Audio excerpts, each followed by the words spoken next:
কি গো শাশুমা, তোমার মেয়ে কোথায়? মানে বলছি আমার বউটা কোথায় বলো তো? এদিক ওদিক দেখতে পাচ্ছি না আমি। কি গো জামাই, তুমি শুধু কি আমার মেয়েকেই দেখবা? আমার দিকে তো একটু দেখো। তুমি কি দেখার কথা বলছো শাশুমা?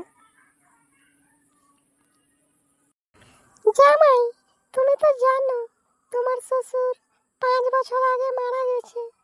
সেই থেকে তো আমি আর কারো ছোঁয়া পাইনি। তাই বলছিলাম জামাই, তুমি যদি আমাকে একটু ছুঁয়ে দিতে। ছি ছি শাশুমা, তুমি আমাকে কি বলছো শাশুমা? ছি ছি ছি, তোমার মেয়ে জানতে পারলে কি ভাববে বলো তো?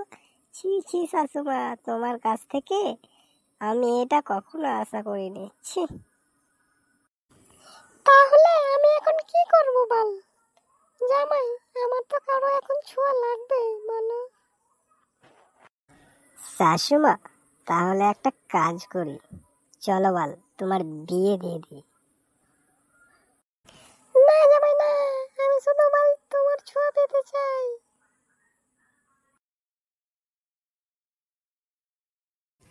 ছি ছি রে মা, আমি ভাবতে পারিনি যে তুই তোর জামাইয়ের সাথে ফার্স্ট নষ্ট করে দিস। ছি ছি রে, কে জানে রে মা, তোর এই বয়সে চৌকানে উঠবে। তুই আমাকে বলতেন যে মা, আমি তোর বিয়ে দিয়ে দিতাম। তাই বলে কি তোর জামাইয়ের সাথে ফার্স্ট নষ্ট করবি?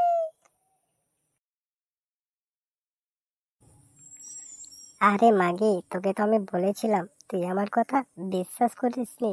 এবার তো নিজের চোখে দেখলি তোর মা কিরকম নাং করানি মাগি। ঠিকই বলেছো গো তুমি, ঠিকই বলেছো। আমি আগে ভাবতে পারিনি গো আমার মা এরকম হবে। কিরে বউ, আমি তোকে একটা কথা বলি শোন। চল তোর মার বিয়ে দিয়ে দিই। ঠিকই বলেছো গো তুমি, ঠিকই বলেছো। চলো আমার চুলকানি মার এক্ষুনি বিয়ে দিয়ে দেবো, চলো।